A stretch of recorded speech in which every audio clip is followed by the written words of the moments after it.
I'm going to go close that. Okay. So you do that and all the dogs stop. Oh, here comes the boxers. Okay. Liza, inside. Go inside right now. Go inside. Good girl. What a good girl.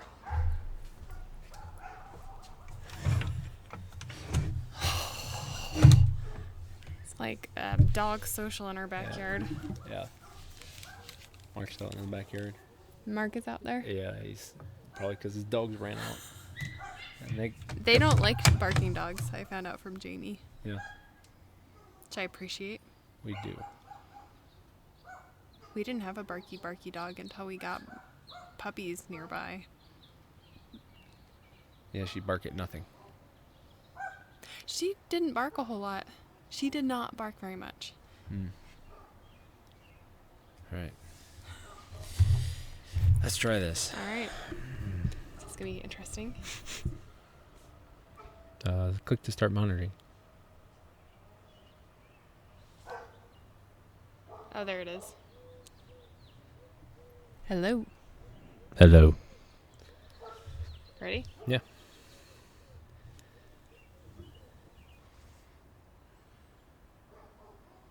Why, hello. Hey there. So we have something very exciting to do. Yes. So the first bottle, original. Yep. How many years old now? I think 4. 4 years old, Mead. Okay. And the second one? 1 year old. 1 year old. And they look very different from each other. Yeah. The first one's very pale and what you would expect of like, I think like a traditional Mead. Classic Mead. And then the second,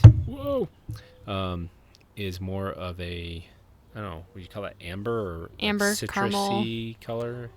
I guess not kind caramel. of reddish, not reddish, orangish color. Yeah, it has a color. It has a deeper color. It has tea in it. Yeah. compared So to the first one. you looked up some tips on brewing mead. Yes. Between those two batches. Yeah, there was a couple that has a really good YouTube channel, which I can't remember the name of now, but they had really great advice and do lots and lots of meads and other very simple fermentations.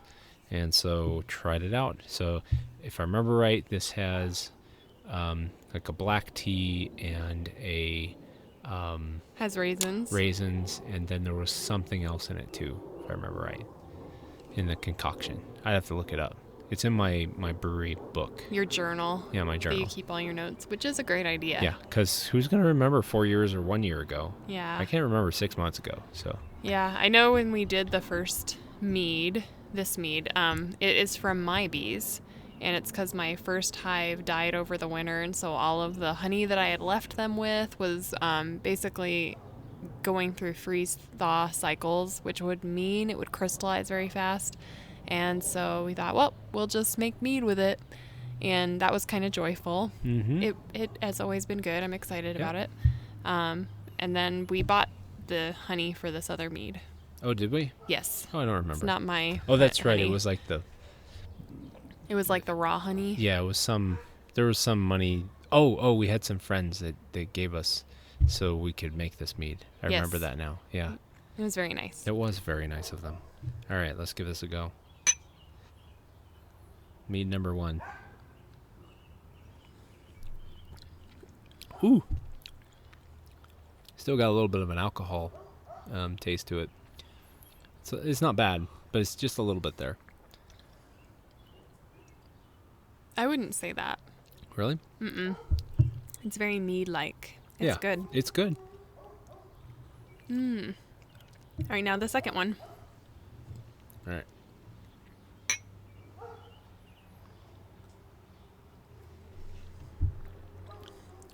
Whoa. It's very different. Holy Very moly. different. I wonder if that's the tea. Yeah. It's adding like an astringency. Yeah. One's sweet and one's not. This one's almost bitter. Yep, I still like my mead the best. Yeah. But they do say mead gets better with age. So this one, I think we should keep storing. Yeah. Well, so keep in mind, The first one has wildflowers from our neighborhood. The second one is straight clover. Yeah. It's a very different floral. And it's always had such a wonderful, like, wild honey, like, taste to it. That Yeah. first, the first mead that we made. So I did successfully split my hive, and I did not kill my queen. I think I mentioned in our last podcast I was, like, worried about that. I went in a couple days ago to, like, make sure that I could see evidence that I had not killed my queen, and I immediately saw eggs, which I'm finally adept at spotting. It just took me, 3 years as a beekeeper before I was able to spot eggs. You have to use a flashlight. That was, like, definitely something I didn't realize for a while. And then I did see my living queen in that hive.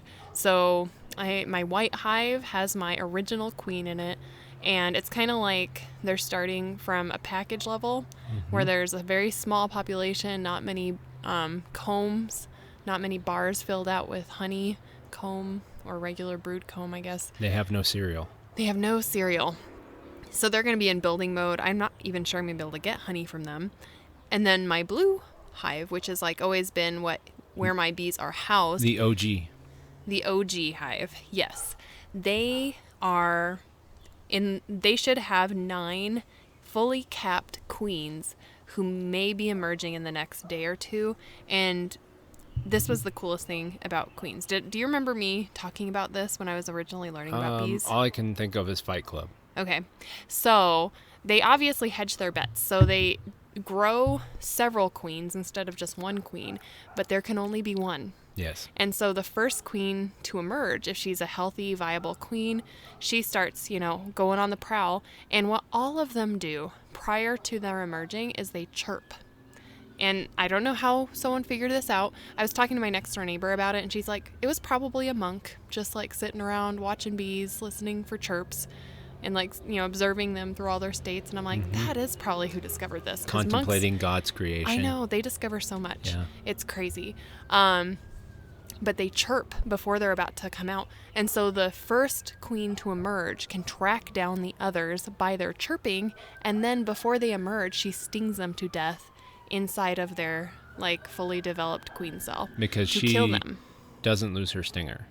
No, queens are special. They don't have barbs on their stingers, so theirs are retractable, like a wasp. Yes. Yeah, so technically if you were to like really antagonize a queen, like she could sting and sting and sting and sting you, and there'd be no consequence for it.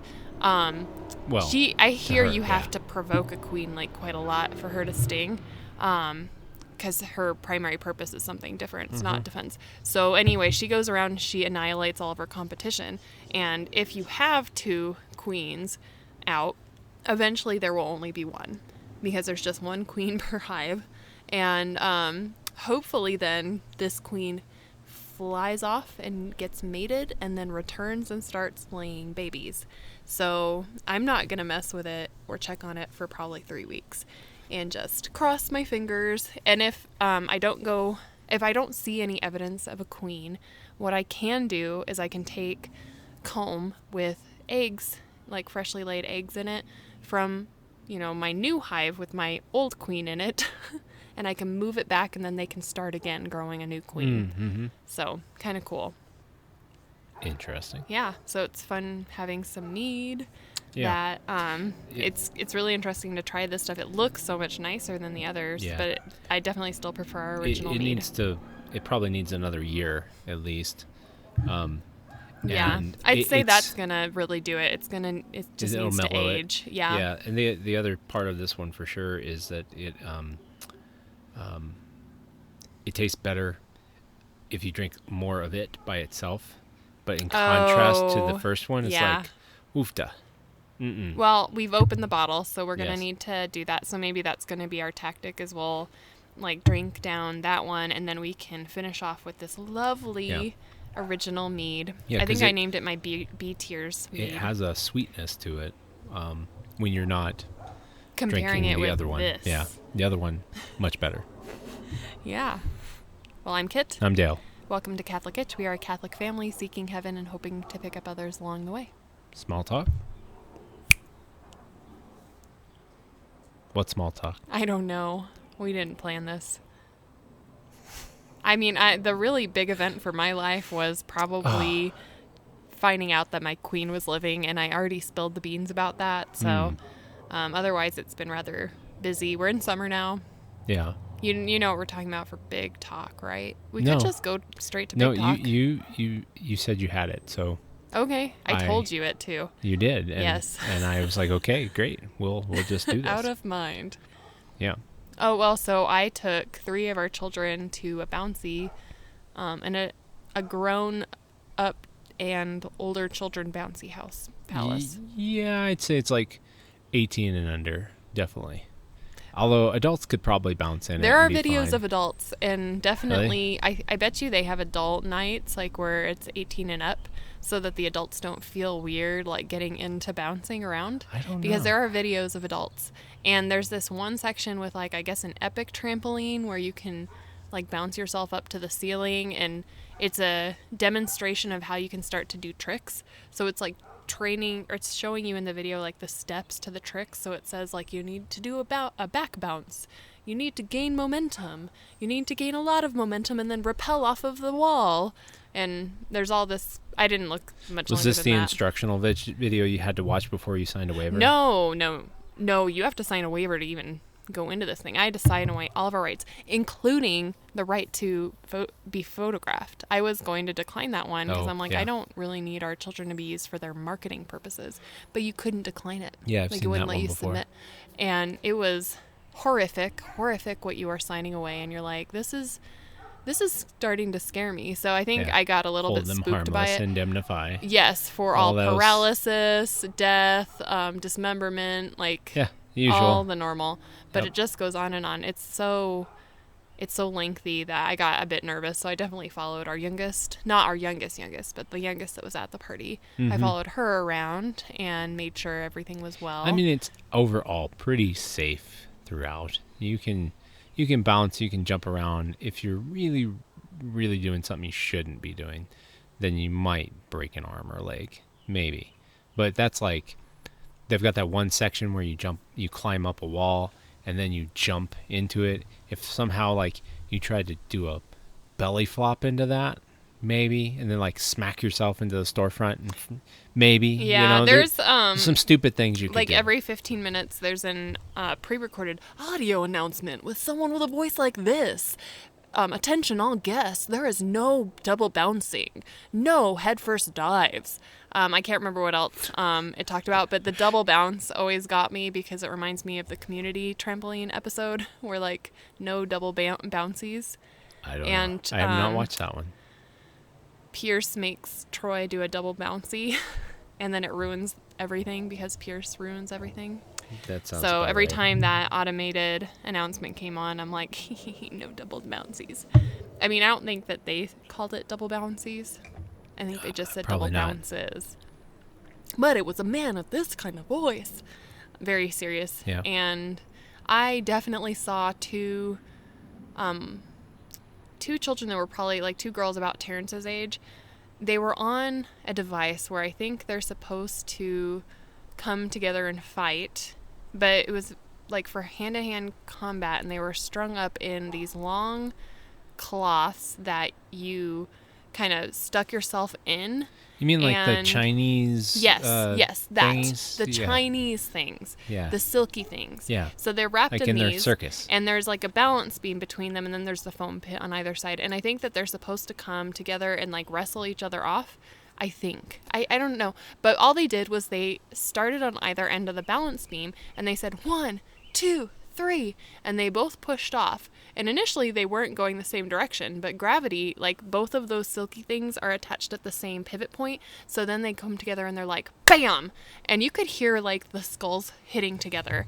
And then they laugh, and I'm like, oh, I'm so disturbed right now. So disturbed. And then there was also the battle where you have the big foam, like gigantic human-sized thing. The first American Ninja Warrior type game. Yes. Where you had Nitro, and I'm sure there was somebody Actually, I called don't know. Liberty, and it was in the 90s. Okay. You would go on the show, and you'd have to face off on these like really buff, good-looking people, and you would have the baton, and they would whack you off into a pit of whatever it was. I don't remember. Okay. And they That had other sounds- things. Yeah. that sounds It was an obstacle correct. course show where you had to be fairly fit enough to be on the show to begin with. Yeah. Yeah. They had a bar. They had a standard. So our kids faced off against their friends, and shockingly, like, both of our kids won. I really was surprised because, like, So our kids did the cloth ropey thingy. no, it was okay. the baton beating one. Oh, okay. No, I probably would have shut that one down after seeing what I saw. I was gonna say I would be No. surprised that you let them do that. No, I did. So I'm quite certain it was against the rules. If I could replay them with like super announcement guy's voice in my head, but Yeah. at the very end, there's this crazy course where there's a lot of like leaping, and you're supposed to swing these platforms. It's kind of like being in a Zelda game. Okay. So they're swinging a platform. They're supposed to get to another platform, but it's quite tall. And this is where I'm quite sure that it's adults. Like, it's really adult oriented in some of these activities. So I come over because Christina is down, and she has Terrence stepping on her shoulders in order to try to reach the platform that swings, and he cannot do it. Or he reaches it, but he just doesn't have the like core strength to pull himself up. And then they change around, and Terrence is on the bottom, and Christina is launching off. She gets on top of that really high platform. It's like 12 feet off over the foam pit. And I took several pictures of this. And Okay. I'm like, you guys don't break your neck, 'cause I'm going to be really mad at Apparently you if you this break your is- neck. What happens when our kids go to an event and I'm emceeing at church? Yes. Yeah. Yeah, so you missed the whole thing. And then our youngest got to have a lovely play date with his very favorite cousins, which he was really excited about. Yes. And I was really excited about because it's my worst nightmare to bring our youngest to one of these. I I'm not can sure understand. I'll ever let him go. He's my precious. He's gotta go eventually. I don't know. Does he? He's just so small. He's just my little Not for little long. one. But yeah, he definitely should not have been there today. Although there were kids younger than him. I'm sure there were. One kid came up to me while I was, holding a Zipline ball for two, our kiddo and her very best friend to get on. And it was high again, like I think it's adult oriented. It was too high for our little girl. And this little child comes up to me and he's like, I want to go on. And he just like looks at me like I'm going to lift him. And I'm like, I am not lifting you onto this. Your mom or dad needs to do that. No parent around. And he was wandering all over this place. He would like climb up on stuff. And I'm like, I'm not a hoverer. But at this kind of place, like I don't hover around our kids at You playgrounds. can't really hover in there. I did. It's hard. You gotta you gotta have But, a okay. strap thing on. Yes, I got in an order to get in there. observer pass. I made sure that it Yeah, didn't yeah. cost like the party person extra money. But I'm like, if I need to rescue my youngest who's never been at one of these places, and she's more intelligent than Yeah. our other children because she's apprehensive of some of this stuff, and You she's mean cautious. Cautious, yes. Yes. So she's very She's cautious. which I like to attribute as her intelligence because that's the way I would be as well. Mhm. And so I'm like, I might need to rescue her if she gets herself into like a pickle. Not that I know what that would have entailed for What me. a pickle looks like in Yes. the place. Yeah. Anyway, so Yeah. that was pretty fun. And you were emceeing at Yeah. church. You got to see our pastor after his vacation. Yeah. Yeah. We didn't get a chance to talk, but all he asked me was, "Hey, where's Terrence?" Everybody asked, "Where's Terrence? Where's he at today?" I'm like, he's at a birthday party. He's the star. Apparently it doesn't matter if I'm here, but when Terrence is missing, that's a problem. That's funny. Yeah. Well, it is. So we've been going to daily mass since we're on spring break now. It's been kind of nice. But like when Terrence goes, he's getting like high fives from everyone. And Really? yeah, he's like a little, He's a little person star. of notoriety, apparently. Okay. Yeah. I'm surprised he hasn't No asked one if ever he can comes serve up to me yet. and says that stuff. Oh. He can serve at daily mass. I I mean, there's not a lot of need for it. No. But he could if he I'll wanted ask to. him if he's interested, and Yeah. then I think we just have to get there a little earlier than. We usually get there like 5 minutes before mass because it's daily mass. Yeah. Well, I mean, there's not a lot to do unless it's like one of our priests Yeah, I mean, could I use could, the assistance. I could probably but work it into the schedule. He's really enjoying going up and being an he altar server. He is. Yeah, because we've done Saturday Mass a couple times now for Vigil, and I've asked him, hey, do you want to go serve? He's like, yes. So I'm like, okay, all right, cool. Which I love. Yeah, it's good. I'm sure you love. I do. I mean, it's all up to God and what he does, but kind of sort of praying for our children to go into vocations of a more ministerial role. So we'll see. It's again, whatever God wants, but yeah, as we've talked amongst ourselves, this world be crazy. So I'm sure every parent has thought about this at some point. Like, it'd be good if my kids go into the ministry. It's really fun. We've been reading through St. Zélie and St. Louis. Yes, and that doesn't hurt. All 5 of their children, like of the children, they had 5 children, which is more than we have. They all went into religious life. So they're when I was on retreat, she started talking about Zélie without naming her, and I knew exactly which saint she was talking about. As soon as she started talking, I wrote it down. I was like, I know it's Saint Zélie. I'm committing here. And it was a bet to myself, not that I was like tapping people next to me, elbowing. No, I did not Hermione it, only in my heart. God knows. God resides there, and he knows that I got it. Right. But anyway, she's like, this might be, in fact, the first family to be canonized, because one daughter's fully canonized. Another 2, I think, are in the initial processes. Maybe all of them are, frankly. But I looked up Leonie recently, and she's a servant of God, so she's in process. So yeah, it was kind of cool to think about that. The whole family might be canonized and might be there together. That we can ask for their intercession. Yeah, which is pretty sweet. Yeah, it is. Big talk. Big talk. All right. So we haven't really talked about this on the podcast, but we announced about a year ago that we were going to be doing homeschooling with our oldest. And you were just waiting. You're like, Kit has something. You told me. She doesn't have notes. But I don't remember. And I think we talked a little bit about how it was going in the very, very beginning of the year, but otherwise, I don't think we've talked about it. So what's been your perception of homeschool?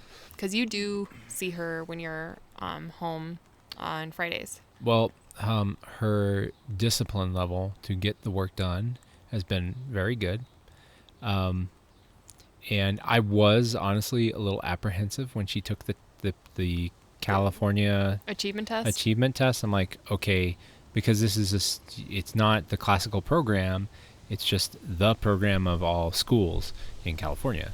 And so I was a little worried that she wasn't going to do well. But she did amazing, ridiculously amazing on that test, which is kind of scary.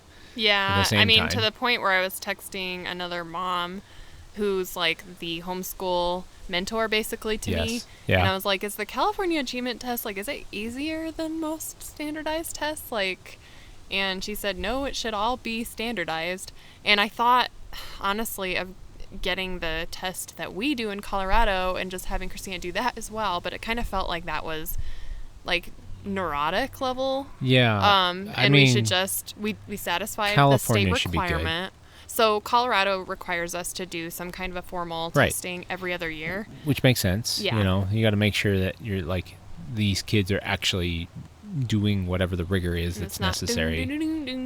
Well, then they need to make sure that they're learning and that, the kids aren't just off and I don't know. Well, I had great satisfaction sending playing that Xbox test games. scores in to the district and be like, take this. Yeah, I don't know. Really. Not to the top, one of the top 10 performing schools in all of Colorado. Yeah. And our kid is top marks for that. So, ooh, sweet. Nice. We're gonna get some rain. Ooh, a little shower here. Gotta scooch the computer. Just pull the computer in a little bit here. Yeah, I love. Sweet. Oh, well, this is a first. This is By the way, we're outside. I'm sure with the dog barking and wind that came up about 5 minutes ago may have been obvious. It smells great right now. It does. A little bit of ozone. Yeah, what else? What's been the hardest part of homeschooling that you've seen? Well, I would say, kind of back to the education part. I think that she's performed really well in, like, because I've been grading a lot more of the science side of things, because that's I know a little bit more. You on know that this front. particular type of science. My sciences are not these ones. Well, I had to, like, the botany and things like that. I had to look that up. Well, every time I did any of her, like, daily work, I was like, I had to do, like, a search and find in the textbook again and again and again. And I'm like, I swear I just learned about this topic, but it does not stick in my head. Yeah. I don't remember a whole lot. I remember the chemistry, I remember the physics, but the botany and biology, I skipped biology in school. I don't know how I was able to do that, but I did it. So, but I've thought that I don't know, I think overall it's been a good experience, especially for her. It's been a little weird that she doesn't have to get up in the mornings, you know? Yeah, she's enjoyed that. That was like a perk. Yeah. That was one of and you don't have to wake up when I wake up the other kids. I'll just wake you up when I'm, like, leaving to bring them to school. Which I know Terrence is going to be, like, all... He's going to get all the work done before Christina even wakes up. Oh, yeah, that's what I mean. Yes. Because he's a morning person, but he knows that if he gets the work done, then therefore he can go play video games. He is so motivated by getting what needs to get done. done. He's going to be just waiting for her to come out of the bedroom. And he's, like, playing the game, looking over, waiting. Hey, Christina. What? Well, I'm done with my schoolwork. I don't care. Leave me alone. I'm not awake. That's spot on. That's a prediction of the future. I know, right? So, yeah, I feel really good about this change, and I am shocked, actually, by how well it's gone. Because I was probably more apprehensive than you were about this change, but I was the one that got the God signal, I'd say, which is probably why I received it and not you. Yeah, you needed to receive it. Otherwise, it wouldn't have happened. I would not have believed you. I've been like, no. Yeah. God has to talk to you about these kind of things. It does. When I have strong, formed opinions about this or that, God very gently breaks them down. And it's been really a fantastic journey, and it's been great beyond just school. Like, it's kind of leached into our overall lives, and especially my life, I'd say, with some friendships I've formed and some groups I've gotten involved in because of going homeschool. Yeah, I mean, the moms group, the whole NFSO, I don't think we would have probably done that, because this whole journey has led us into having those avenues to be able to do things with. Yeah. You know, they weren't open before. It's been a sign of how, like, when you look behind yourself, you can see those footsteps that, like, denocate. Am I making up a word? Denocate? I am. Indicate? Denotate. No. Keep drinking honey. I'm not drunk enough to not know words. I will. The English major. Keep drinking. Anyway, I think I'm blending two words. Maybe Denote? It's demarcate, I think is where I was going, and I think I was also blending in another word. Sure. So demarcate a journey, a very, like, intentional journey.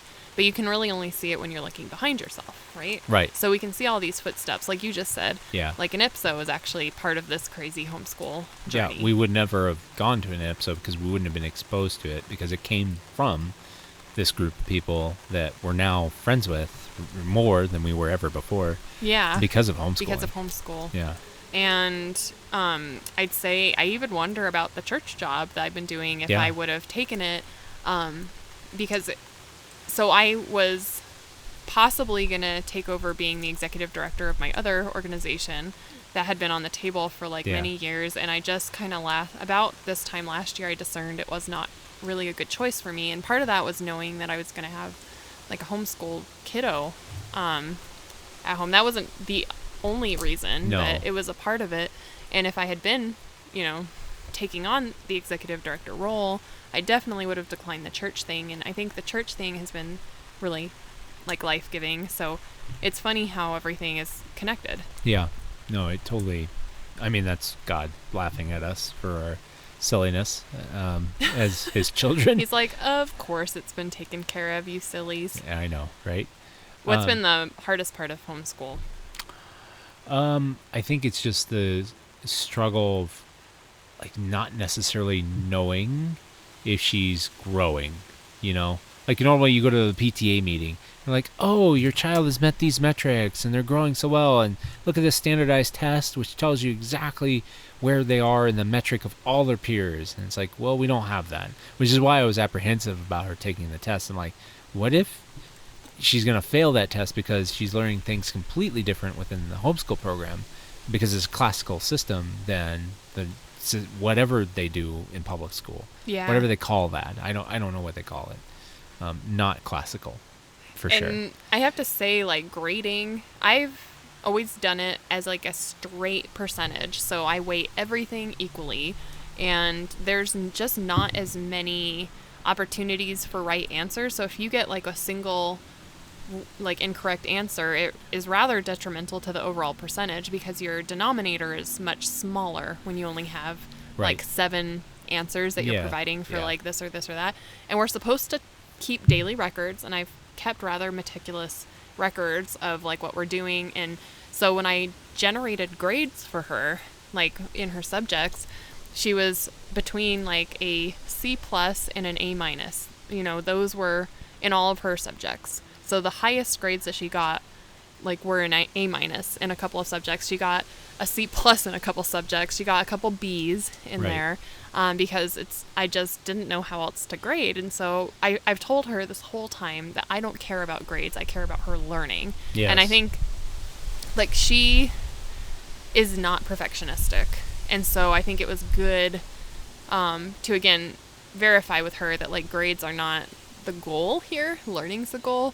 But she's not naturally driven to like be achieving like the high grades anyway. We have other children that are going to be more problematic in that area.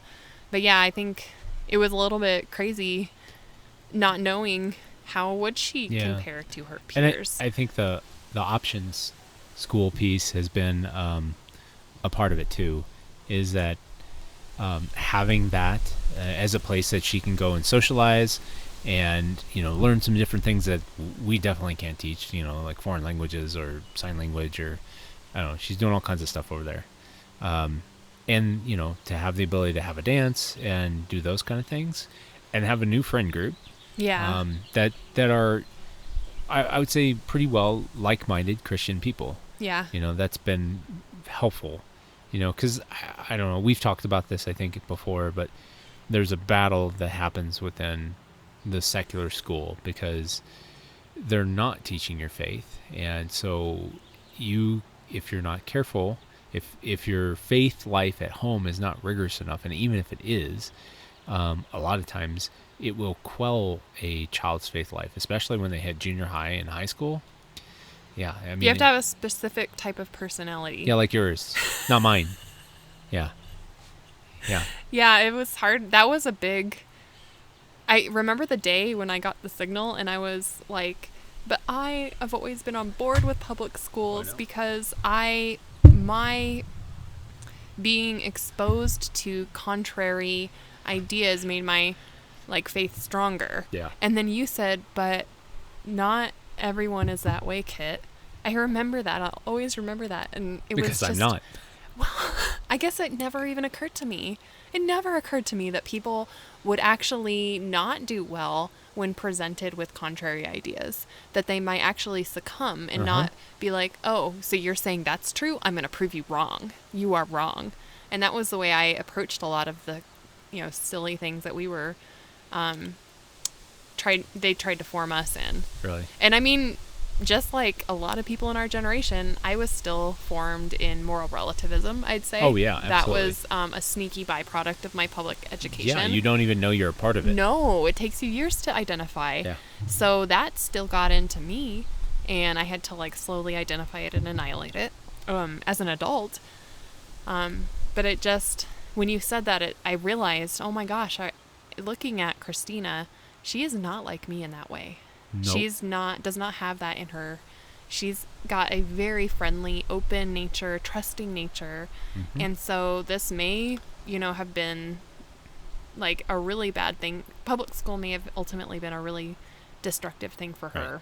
Well, I mean, keep in mind, by my sophomore year, I was looking at books on practicing witchcraft because all my friends were, and then by my senior year, I was already dwindling away and starting to look at other books of pagan rites and activities and magic and all these things. I had no clue. I was just swept right away with it because that's what my friends did. Yeah. So which probably is more common. Yeah, I think so because, and especially now it feels like in school even more, there are less people of faith, and it's not okay necessarily to be of a Christian faith in comparison, as it was when we were kids. More, that's not the okay thing to be. The okay thing to be is every crazy thing that they're talking about now, which we're seeing with some of our, not peers, but some people we know with families that their kids are talking about all the gender stuff, and it's scary. Yeah. And it feels like they could get swept away if not careful. Yeah. So, yeah, Catholic colleges, homeschooling, yes. vocations. Here we go. We've got a game plan. I think so. And I guess on that note, we have kind of exhausted our time limit here, which is really nice. And I think we wanted to do kind of a check-in on homeschool anyway. We have friends that listen, so they might be curious. Yep. And anyone else who is contemplating, or even if you are kind of like, no, homeschool's the last school choice I would ever make. I was there a year and a half ago. Right. So what's the name of the homeschool program we do? Mother of Divine Grace. Okay. And that's for type A's, I'd say. It's not going to work for all of our children, for sure. But it's been great. And everything, we didn't do every single unit that it has. So we kind of used some discretion. But otherwise, we just followed everything. Is there a St. Joseph of a technical skill? Is that a homeschool option?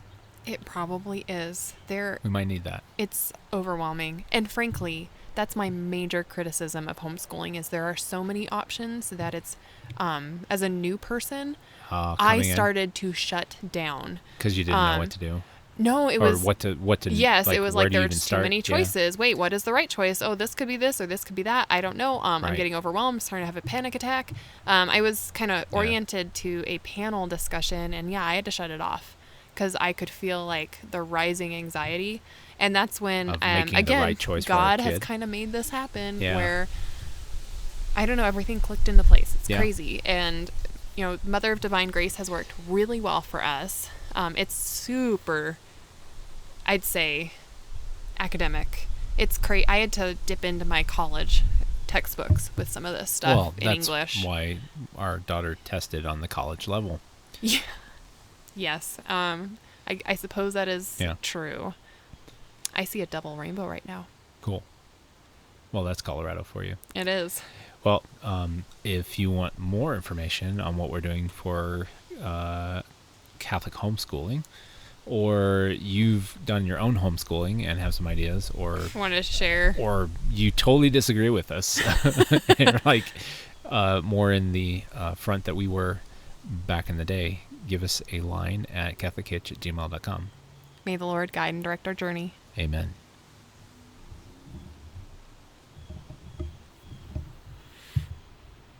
So did you finished everything? No, you did not. I did not yet.